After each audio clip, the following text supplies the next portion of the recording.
आर्या आणि विक्रांत अजूनही शॉकमध्येच होते. रात्रीचे 9 वाजले होते. दोघेही त्यांच्या बेडरूममध्ये होते. बाहेर जायचा डिनरचा प्लॅन त्या दोघांनी आता कॅन्सल केला होता. तो बॉक्स हॉलमध्येच ठेवला होता झाकून. कोणी केला असेल हे चुकून तर झालेलं नाही, कारण त्या बॉक्सवर आपलं नाव होतं दोघांचं. त्याने तर नाही केलं? तिने विचारलं. नाही, ते शक्य नाही. 1.5 वर्ष होऊन गेलेत. जिवंत आहे का मेला तेही माहिती नाही. आणि तसाही त्याच्यात इतका दम नव्हता. घाबरट होता एकदम. भांडण, वादविवाद यातून कायम पळ काढायचा. मग म्हणायचा, मला शांतता आवडते. पण ही बोट आणि या जिभा आहेत कोणाच्या काहीच कळत नाही. तू एक काम कर, फक्त खात्री करून घेण्यासाठी बाबांना फोन कर, म्हणजे ते सुखरूप आहेत ना. आणि दुसरं म्हणजे ते शशीधर काका, त्यांनाही फोन कर, विक्रांत म्हणाला. आर्याने लगेचच तिच्या वडिलांचा नंबर डायल केला. त्यांच्याशी तिचं 10 मिनिट बोलणं झालं. तिचे वडील आणि शशीधर दोघेही एकत्रच होते. शशीधर देखील तिच्याशी बोलला. रिसॉर्टचं काम आता पूर्ण होत आलं होतं. येत्या 25 तारखेला वगैरे काम पूर्ण होईल आणि मग एका मोठ्या सोहळ्याचं आयोजन करण्यात येईल, जिथं हे रिसॉर्ट लोकांसाठी ओपन होईल, असे प्लॅन शशीधर आणि आर्याचे वडील तिला सांगत होते. पण तिने त्या दोघांना नक्की काय घडलं ते सांगितलं नाही. ते सुखरूप आहेत हेच तिच्यासाठी खूप होतं. ती त्याचं बोलणं फक्त ऐकत राहिली आणि काही वेळाने त्यांचे संभाषण संपून तिने फोन ठेवला. ते दोघेही सुखरूप आहेत. रिसॉर्टच्या कामाबद्दल सांगत होते. बघ, आपल्यापेक्षा जास्त राग तर शशीधरवर होता त्याचा. काही केलं तरी त्याचा काका होता तो. मारायचं असतं तर त्याने शशीधरला मारलं असतं, पण त्या शक्यता खूप पुढच्या आहेत. तो जिवंतच नाहीये, हीच गोष्ट खरी आहे, विक्रांत म्हणाला. अरे पण मगाशी तूच म्हणालास ना की तुला तो पुणे स्टेशनच्या इथे दिसला होता, गव्हर्नमेंट हॉस्पिटलच्या फुटपाथवर. तूच तर मगाशी सांगितलं होतंस ना मला, आर्या म्हणाली. अगं तो फक्त एक अंदाज होता. मला त्याचा चेहरा नीट दिसला नाही. मी खात्रीने नाही सांगू शकत की तो राजवर्धनच होता. पण हा कुठला योगायोग. इतके दिवस झाले आपण त्याचं नाव सुद्धा घेत नव्हतो आणि आज त्याचं नाव घेतलं आणि काही वेळातच हे विपरीत घडलं. हा योगायोग आहे की आणखी काही? मला वाटतं हा विषय इथंच सोडून द्यावा आपण. एक काम करूया का, उद्या तू पण सुट्टी घे, मी पण सुट्टी घेतो. आपण दोघेही लोणावळ्याला जाऊ. पूर्ण दिवस तिथे स्पेंड करू. जरा बरं वाटेल. या घटनेमुळे दोघेही डिस्टर्ब झालो आहोत. ते सगळं ठीक आहे, पण या बॉक्सचं काय करायचं आहे? थोडा वेळ थांब. 12 वाजले की मी तो बॉक्स बॅगमध्ये भरतो. बाईकने इथून थोडं पुढे जातो. थोडी मोकळी जागा आहे जिथे कचरा पडलेला असतो, तिथे टाकून येतो. कुणाला काही कळणार नाही. अरे पण हा बॉक्स इथे ठेवला कोणी असेल हे तर आपल्याला कळू शकेल ना CCTV मध्ये. उद्या सकाळी तू सिक्युरिटीला एकदा सांगशील का, आर्याने विचारलं. हो, ते माझ्या डोक्यातही आलं होतं. कळेलच हे नक्की केलंय कोणी, विक्रांत म्हणाला. सकाळ झालेली. राजचा फोन वाजला. 9 वाजले होते. फोन दीपकचा होता. हॅलो, बोल. ऐक, सगळं काही मॅनेज झालं आहे. तो बॉक्स काल त्यांच्या घरासमोर ठेवला. समोरच असलेल्या एका अंडर कन्स्ट्रक्शन इमारतीत माझा एक माणूस त्यांच्या फ्लॅटवर नजर ठेवून होता. ते नक्कीच खूप घाबरलेले आहेत, कारण संध्याकाळी तो बॉक्स मिळायच्या आधीपर्यंत ते दोघे कुठेतरी बाहेर जायचा प्लॅन करत होते. तयारही झाले होते. पण ऐनवेळी दार उघडल्यावर, कदाचित तो बॉक्स मिळाल्यावर त्यांनी त्यांचा प्लॅन कॅन्सल केला.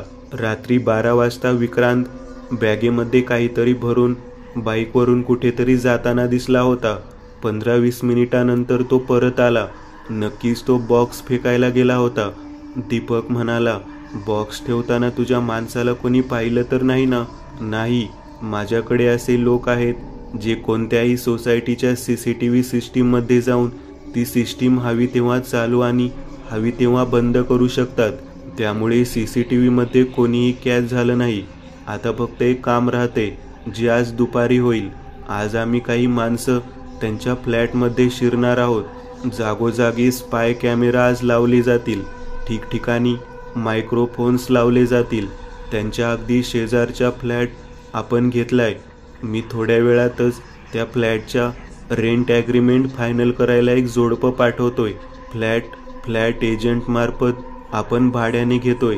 फ्लॅट ज्या व्यक्तीचा आहे तो परदेशात सेटल आहे, त्यामुळे इथे तुमच्याकडे फार कोणी विचारपूस करायला येणार नाही. एजंटला पैसे दिले आहेत, तो रेंट ॲग्रीमेंट करून घेईल. एक जोडपं केवळ रजिस्ट्रेशनसाठी आपल्याला उभं करायचं होतं, ते आपण केलं आहे. काही वेळातच रेंट ॲग्रीमेंटचे काम होऊन जाईल. ते झालं की मी तुला फोन करतो. दुपारी त्यांच्या फ्लॅटमध्ये सगळे कॅमेरे आणि मायक्रोफोन सेट होतील. सगळं सेटअप दुपारी रेडी होईल. ते कुठेतरी बाहेर निघालेत. ऑफिसला जात असतील असं वाटत नाही. कदाचित कुठेतरी आउट ऑफ स्टेशन जात असावेत. सेटअप आपण 4 वाजेपर्यंत रेडी करू. मग मी तुला फोन करतो. मग तुम्ही हॉटेलमधून चेकआउट करा. माझी एक असिस्टंट आहे जी परवा ऑफिसमध्ये होती, ती देखील तुमच्याबरोबर तिथे असेल. त्यांच्या घरात लावलेले स्पाय कॅमेराज आणि मायक्रोफोन्स सगळ्याच मॉनिटरिंग त्या एका खोलीतून करावं लागेल. त्यासाठी तिथे तिचं असणं गरजेचं आहे. शिवाय दुसरी गोष्ट म्हणजे मला वाटतं तुझा तो मित्र आणि तुझी गर्लफ्रेंड तिघेही CCTV मध्ये शक्यतो दिसून येऊ नका. तुम्ही जेव्हा कधी त्या फ्लॅटमधून बाहेर निघाल त्यावेळी CCTV कॅमेराज आपोआप लूप मोडमध्ये लागतील, जेणेकरून कोणालाच तुम्ही तिथं आला होतात हे कोणत्याच कॅमेऱ्यात समजणार नाही. त्यासाठी माझ्या असिस्टंटचं तुमच्या सोबत असणं गरजेचं आहे. याला तुझी काही हरकत नसावी असं मला वाटतं. दीपकने आता सगळा प्लॅन समजावून सांगितला होता. डोंट वरी, माझी काही हरकत नाही. तसाही 3 BHK फ्लॅट आहे.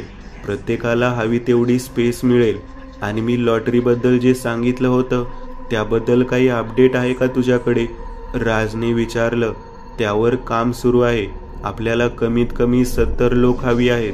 त्यातली 50 लोक जवळपास मी जमा केली आहेत.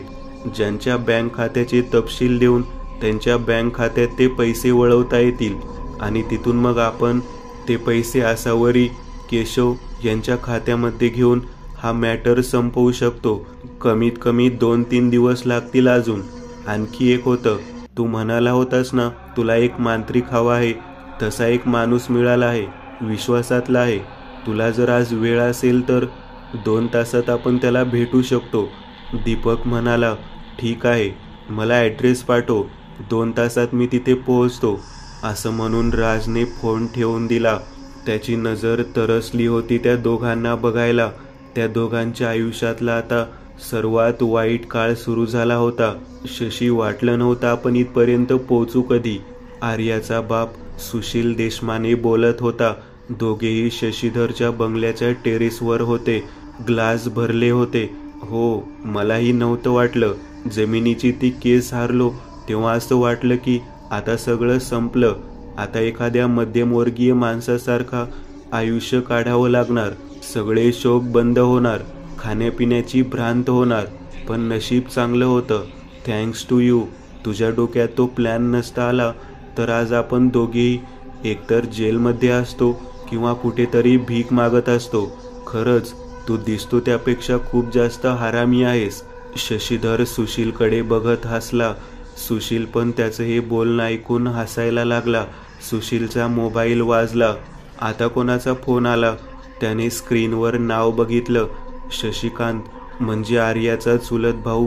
त्याचा फोन होता. हॅलो काका, तुला एक न्यूज द्यायची होती. बोल, काय झालं? तुला इन्स्पेक्टर सुदाम पाटील आठवतोय का? आर्याचा डिवोर्स केसमध्ये त्यांनी खूप मोठी मदत केली होती आपल्याला. हो, आठवला. अरे, तो आणि मी दर महिन्याला एकदा भेटत असतो. पुण्यात आलो की. आता गेल्या महिन्यात तर भेटला होता. पुढच्या आठवड्यात गोव्याला येणार होता. त्यासाठी त्यांनी मला मेसेजही केला होता काही दिवसांपूर्वी. त्याचं काय झालं पण? सुशीलने विचारलं. त्याच्यावर कोणीतरी हल्ला केला म्हणे काल. तो आणि ती महिला मुक्ती संघटनेची अनिता जेडे, त्या दोघांवर वेल्हे येथील एका फार्म हाऊसवर एका अज्ञात व्यक्तीने हल्ला केला. भयानक पद्धतीने मारले दोघांना. जागोजागी जखमा दिल्या आणि मग अंगावर पेट्रोल टाकून आग लावली आणि पण धड पूर्ण मरूही दिलं नाही. पाणी टाकून आग विझवली. जिवंत आहेत दोघं. पण मरणापेक्षा जास्त वाईट अवस्था झाली आहे त्यांची. शशिकांत म्हणाला. बापरे, कोणी केलं असेल हे? सुशीलने विचारलं. माझा अंदाज आहे की तो परत आला आहे. असं तर नाही. तो कोण? राजवर्धन शक्यच नाही. अरे, त्याला 1.5 वर्षांपूर्वीच्या अवस्थेत शेवटचं बघितलं होतं. हाताने धड कापूस पण उचलता येणार नाही इतका अशक्त होता तो. सुदाम पाटील सारख्या दणकट माणसावर हात टाकायला हिम्मत आणि ताकद दोन्ही लागते, आणि ती दोन्हीही राजवर्धनकडे शिल्लक नव्हती. आतापर्यंत तर मेलाही असेल. सुशील म्हणाला. बरोबर आहे तुमचं. तसं पण सुदाम पाटीलचे खूप दुश्मन होते. जाऊ दे, तुम्हाला माहिती असावी म्हणून मी सांगण्यासाठी फोन केला होता, शशिकांत म्हणाला, आणि त्याने फोन ठेवून दिला. शशीधर आणि सुशील आता बोलू लागले. सुदाम पाटीलवर कुणीतरी हल्ला केला. मेला नाहीये, पण जगण्याच्या लायकीचा पण नाही राहिलाय. खूप वाईट अवस्था आहे. शशिकांत म्हणत होता की बहुतेक राजवर्धनने हे केलं असावं. सुशील शशीधरला म्हणाला. शक्यच नाही. राजला मी लहानपणापासून ओळखतो. कधी मुंगी पण मारली नसेल त्याने. घाबरत होता एकदम. आणि तसंही तो तर आता जिवंतही नसेल. सुदाम पाटील पोलीसमध्ये होता. लक्षात घे, त्याचे खूप दुश्मन असतील. आपला तसाही काय संबंध या गोष्टीशी? विसरून जा, शशीधर म्हणाला. पण तरीही त्याच्या डोक्यातून राजचा विचार जात नव्हता. वेळ दुपारी 12ची. स्थळ भोसरी गावाबाहेरचा एक सामसूम असा परिवार. राज आणि दीपक राजच्या कारमधून आता भोसरी गावापासून काही अंतर पुढे आले. मुख्य रस्ता त्यांनी कधीच मागे सोडला होता आणि डाव्या बाजूला जाणारा एक कच्चा रस्ता होता. त्या रस्त्याने ते आता आत आले. दोन्ही बाजूला मोकळं हिरवळीने आच्छादलेलं माळरान दिसत होतं. थोडीफार झाडे आधेमध्ये दिसत होती. या बाजूला कोणतंही गाव, मनुष्यवस्ती दिसत नव्हती. समोर दूरवर डोंगर होते. त्या अलीकडे काही टेकड्या दिसत होत्या. विश्वासातला आहे ना हा माणूस? राजने विचारलं. हो, एकदम. माझ्या एका पोलीस खात्यातील मित्राचा सक्का मामा आहे हा. हा पण कधी काळी मिलिटरीमध्ये होता. राजस्थानला पोस्टिंग होती याची. तिथं कसल्या तरी नैसर्गिक आपत्तीमध्ये हा बेपत्ता झाला होता. काही लोकांना वाचवता सगळ्यांना वाटलं हा मेला, पण नंतर अचानक 2 वर्षांनी परत आला. पूर्ण बदलून गेलेला. इतकी वर्ष कुठे होता, कुठे राहिला काहीच माहिती नव्हतं. गोसावी बनूनच तो परतला. काही दिवस पुण्यात त्याच्या घरी राहिला, पण नंतर का कुणास ठाऊक त्याने इकडे या माळरानातच एक झोपडी बांधली आणि इथेच राहू लागला. कसं असतं, कोणाचं आयुष्य, कुठली गोष्ट कधी कलाटणी घेईल काही सांगता येत नाही, दीपक म्हणाला. कच्च्या रस्त्याने ते पुढे जात होते. पुढे आता एक टेकडी दिसू लागली. टेकडीच्या पायथ्याजवळ एक झोपडी दूरवरून दिसू लागली. ते दोघेही तिथे पोहोचले. गाडीमधून उतरून दोघेही आता त्या झोपडीच्या दिशेला चालत आले. एक गवताची बांधलेली झोपडी. झोपडीच्या आजूबाजूला 4 भली मोठी वडाची आणि पिंपळाची झाडं होती. समोर एक मोकळं अंगण होतं आणि लाकडी गेटला तारेचं छोटंसं कंपाऊंड बांधलेलं होतं. राज आणि दीपक दोघेही दाराशी आले. महाराज आहात का? दीपकने आवाज दिला. झोपडीचं दार उघडत समोर एक जखड म्हातारी उभी दिसत होती. अंगावर काळी नऊवारी साडी, सुरकुतलेला चेहरा, पूर्ण पिकलेले केस, नाकात एक सोन्याची नथ, विचित्र असा अवतार, आणि मुख्य म्हणजे तिचे पांढरे शुभ्र असे दात. काय हवंय? कोण आहात? तिने विचारलं. माय, येऊ दे त्यांना, तू जा. आतून एक जड अशा आवाजात एक पुरुष बोलला. त्याचा आवाज कानावर पडला आणि म्हातारी एकदम दचकली. हो बाबा, काही लागलं तर आवाज दे. म्हातारी आता दरवाजातून बाहेर आली. राज त्या म्हातारीकडे बघत होता. राजच्या शेजारून ती निघून गेली. अंगणातल्या एका वडाच्या झाडाजवळ जाऊन ती उभी राहिली आणि दरवाजाकडे राजच्या दिशेला बघत होती. इतका वेळ तिच्या चेहऱ्यावर कसलेच हावभाव नव्हते, पण त्या झाडाजवळ पोचून ती जशी उभी राहिली, एक विचित्र असं स्मित हास्य करत राजकडे बघत होती. राजला ती काही बरोबर वाटत नव्हती. राज पायातले बूट उतरवून आता दीपक सोबत आत शिरला. झोपडीत जागोजागी देवांच्या तस्विरी लावलेल्या होत्या. अगरबत्तीचा वास सगळीकडे पसरलेला होता. पहिली खोली रिकामी होती. तिथे तो मांत्रिक कुठेच दिसत नव्हता. इकडे या आतमध्ये. आतून मांत्रिकने आवाज दिला. राज आणि दीपक आता बाजूलाच असलेल्या त्या दुसऱ्या खोलीच्या दाराशी आले आणि त्यांनी आतमध्ये बघितलं. छातीपर्यंत वाढलेली पांढरी दाढी, पांढरे लांब केस, अंगाला जागोजागी भस्म फासलेलं, कमरेभोवती फक्त एक लंगोट गुंडाळलेला, अंगापिंडाने अगदी एखाद्या पैलवानासारखा मजबूत आणि पहाडी. राज आणि दीपक आतमध्ये आले. तू कशाला आलीस? तू का आली त्यांच्याबरोबर? जा बाहेर हो, चल.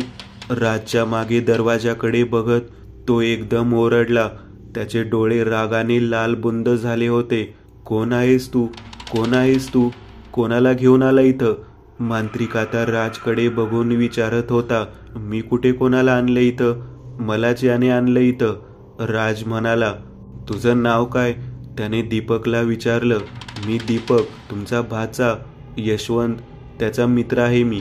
तुमचा भाचा यशवंत, त्याचा मित्र आहे मी. बरं, एक काम कर, तू बाहेर जाऊन थांब, मी तुला बोलावतो. याच्याशी एकट्याशी मला बोलायचं आहे. मांत्रिक म्हणाला. अहो पण एकट्याला का? काम कोणाचं आहे? याचं आहे, बरोबर ना? मग काळजी कशाला करतोस? मला याच्याशी पूर्णपणे बोलू दे. जर याचं बोलणं मला पटलं तरच मी काम हातात घेईन, अन्यथा मी हे काम करणार नाही. मांत्रिकाच्या आवाजातला कठोरपणा आता एकदम कमी होऊन अगदी शांत मृदूपणे तो दीपक म्हणाला.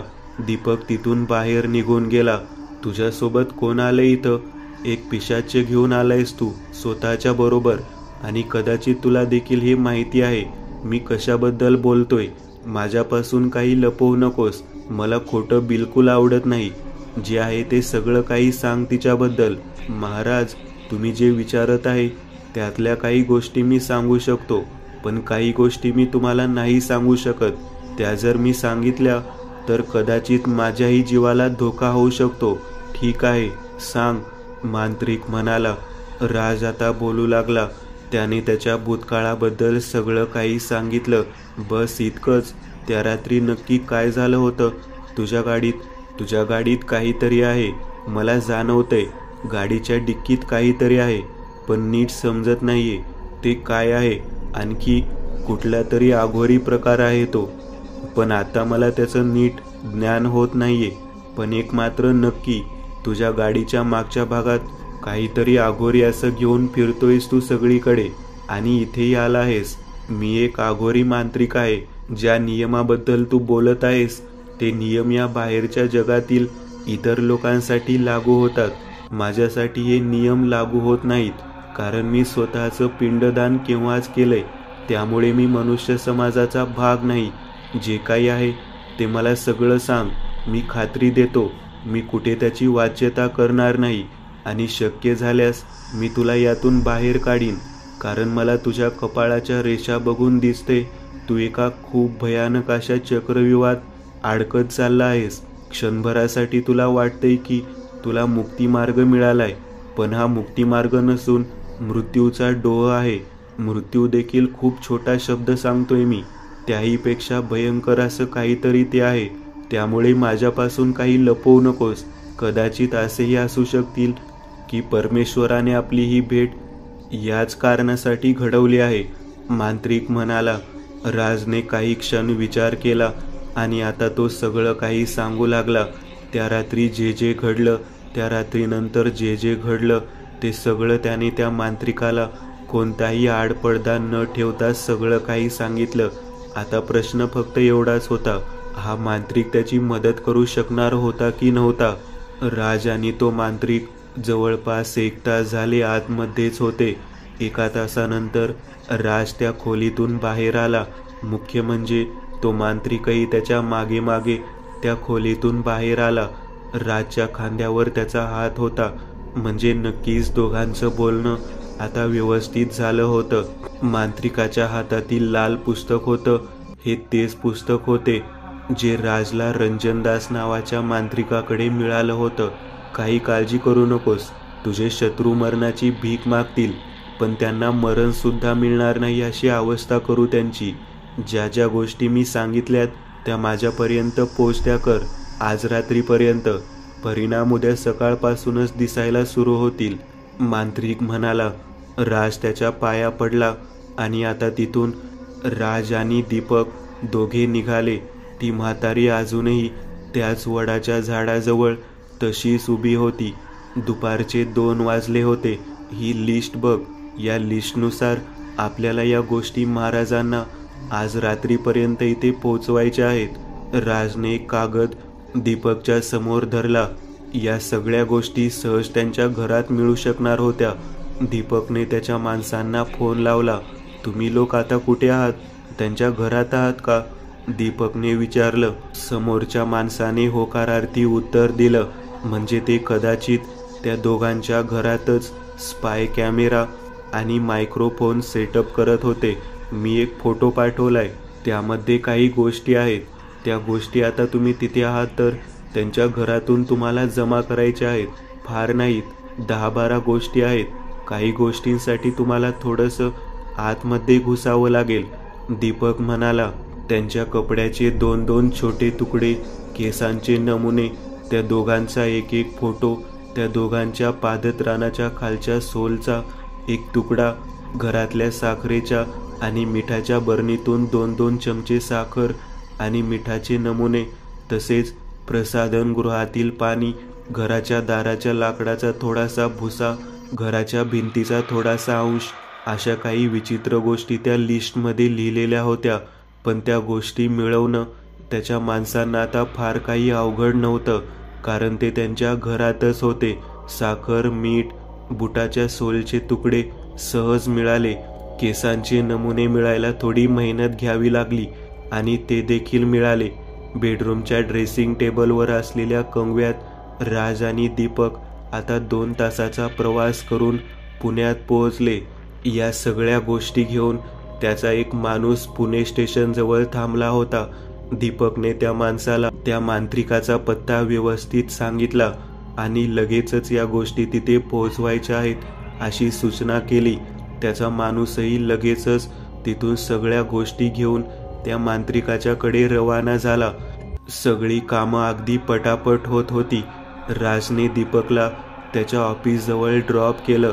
दीपक गाडीतून उतरायला लागला. दीपक थांब जरा, असं म्हणत राजने डॅशबोर्डमधून हात घातले. छोटीशी पिशवी बाहेर काढली आणि ती पिशवी दीपकला दिली. हे काय? दीपकने विचारलं. 3 लाख रुपये आहेत. अरे आता याची काय गरज होती? काम अजून पूर्ण झालं नाहीये. प्रश्न काम पूर्ण होण्याचा नाही, काम मार्गी लावायचं आहे आणि ते आता मार्गी लागले आहे. तुझी खूप मदत झाली मला आणि अजूनही पुढे तुझी मदत लागणार आहे, पण ही गोष्ट महत्त्वाची होती म्हणून. चल भेटू लवकरच, राज म्हणाला. आज रात्री तुम्ही तिथे शिफ्ट व्हा. माझी असिस्टंट तृप्ती 9:30 वाजता तुम्हाला सोसायटीच्या जवळ भेटेल. तुम्ही कोणत्याही CCTVमध्ये कॅप्चर होणार नाही याची व्यवस्था तिने करून ठेवली आहे. ऑल दी बेस्ट, दीपक म्हणाला. 5 वाजले होते संध्याकाळचे. राज आता हॉटेलवर आला. आसावरी तिच्या खोलीत पुस्तक वाचत आडवी पडली होती. खोलीचं दार वाजलं. तिने दार उघडलं. राजला बघून तिने लगेचच त्याला मिठी मारली. सगळी तयारी झाली आहे निघायची? त्याने विचारलं. हो, सगळ्या बॅग्स पॅक केल्यात. तू सांग कधी निघायचं तेवढं? ती त्याच्याकडे बघत स्मित हास्य करत म्हणाली. May I come in sir? PSI कुमारने नॉक करत ACPच्या केबिनमध्ये यायची परवानगी मागितली. यस. ACP कामत कायम रागात असायचा, आता जरासा शांत होता. सर, टोलनाक्यावरचे CCTV फुटेज आम्ही बघत होतो. एक विचित्र गोष्ट समोर आली त्यात. का? काय झालं? दाखव मला, कामत म्हणाला. PSIने सोबत लॅपटॉप आणला होता. हे बघा सर, 6:30 वाजताचं फुटेज शिवापूर टोलनाक्याचं. हा फ्रंट व्ह्यू इथे बघा. इन्स्पेक्टर सुदाम पाटील यांची स्कॉर्पिओ येताना दिसत आहे. स्कॉर्पिओ इथे व्यवस्थितपणे कॅप्चर झालेली आहे. स्कॉर्पिओच्या पाठीमागून ही पांढऱ्या रंगाची एक गाडी येताना दिसते. पण आता बघा, जशी ही गाडी CCTV कॅमेऱ्याच्या टप्प्यामध्ये पोहोचत आहे, अचानक कॅमेरा ब्लर होऊन गेलाय. ही गाडी आता जोपर्यंत या कॅमेऱ्यातून पूर्ण निघून जात नाही तोपर्यंत कॅमेरा ब्लरच राहतो. आणि मग आता टोलनाका पास केल्यानंतरचा व्ह्यू बघा. यात परत इन्स्पेक्टर सुदाम पाटील यांची गाडी आता टोलनाक्यातून बाहेर निघून ब्रिजकडे जाताना दिसतीये. आता परत बघा, मगाशी आपण म्हटलं होतं ती कार जशी टोलनाका पास करून पुढे जाते परत कॅमेरा ब्लर होतोय आणि फक्त तेवढाच भाग ब्लर होतोय ज्या भागात ही गाडी विचित्र होत आहे.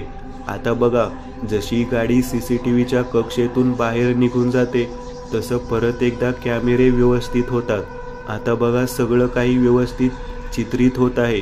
PSI कुमारने ACP कामत यांना आता ते व्हिडिओ पुन्हा पुन्हा दाखवले. टेक्निकल ग्लिच असेल. तू IT वाल्याला दाखवलास का हा व्हिडिओ? कामतने विचारलं. हो सर, त्याला सगळं दाखवलं मी. हा कोणताही टेक्निकल ग्लिच नाहीये, हे काहीतरी वेगळंच आहे असं त्यांचं म्हणणं आहे. कारण टेक्निकल ग्लिच जर असता तर कमीत कमी अर्ध्या तासाचं CCTV फुटेज करप्ट झालं असतं. फक्त काही सेकंदाचा व्हिडिओ खराब होणे शक्य नाही, हे तर ठीक आहे. आता मी तुम्हाला बारच्या इथला व्हिडिओ दाखवतो असं म्हणत PSI कुमारने आता त्या बारच्या बाहेरचं CCTV फुटेज ACP कामत याला दाखवायला सुरुवात केली. आता सर, या CCTV फुटेजमध्ये देखील आत बघा, समोर कार येऊन थांबते. त्यातून सुदाम आणि अनिता बाहेर उतरतात. आता या CCTV फुटेजमध्ये कोणतीही दुसरी कार आलेली नाही, पण एक व्यक्ती चालत येत बारमध्ये शिरतोय. थोडं फास्ट फॉरवर्ड करत कुमारने आता ते फुटेज दाखवायला सुरुवात केली, ज्यामध्ये राज त्या दोघांना बघायला म्हणून बारच्या आतमध्ये शिरत होता. कामत फुटेज बघत होता आणि जसा राज CCTV फुटेजमध्ये एंट्री घेतो तसं बरोबर राजच्या शरीराचा विचित्र झालेला भाग ब्लर होऊन जातो. राज काही पायऱ्या चढत बारच्या आतमध्ये जाताना त्यात चित्रित झालेला पण त्याचा पूर्ण भाग ब्लर दिसत होता. लगेचच अनिता आणि सुदाम बारमधून बाहेर जाताना त्या CCTV फुटेजमध्ये दिसत होती. राज देखील काही वेळानंतर परत एकदा बारमधून बाहेर जाताना दिसत होता, पण तेव्हा देखील त्याचा भाग जो विचित्र झाला होता तो ब्लरच दिसत होता. स्ट्रेंज आहे हे, कसं ट्रॅक करणार याला? खूपच विचित्र आहे हे. CCTV फुटेजमध्ये त्या व्यक्तीची गाडी देखील ब्लर होती आणि तो व्यक्ती देखील ब्लर दिसतोय. आणि हे दोन्ही ठिकाणी झाले. एका ठिकाणी झालं असतं तर त्याला टेक्निकल ग्लिच म्हणता आलं असतं, पण टोलनाक्याच्या CCTV फुटेजमध्ये त्याची गाडी क्लिअर दिसत नाही आणि ब्लर दिसते. अगदी तसंच बारच्या CCTV फुटेजमध्ये तो व्यक्ती देखील पूर्णपणे विचित्र झाला असूनही ब्लर दिसतोय. तो म्हणजे फक्त तो जितक्या वेळासाठी त्या व्हिडिओमध्ये आहे तोच भाग व्यवस्थित दिसत नाहीये, बाकी सगळं अगदी स्पष्ट दिसतंय. PSI कुमार म्हणाला. त्या बार आणि टोलनाक्यावर काही चौकशी केलीस का? हो सर, केली, पण कोणालाच काही माहिती नाही. ते म्हणतात रोज इतक्या गाड्या जातात इथून, आता आम्ही कोणाकोणावर लक्ष ठेवणार आणि काय काय लक्षात ठेवणार? कुमार म्हणाला. नक्की कशामुळे असं झालं असेल याची माहिती काढता आली तर बरं होईल. एक काम कर, ही दोन्ही फुटेजेस फॉरेन्सिकला पाठव, तिथून आपल्याला काहीतरी कळू शकेल, कामत म्हणाले.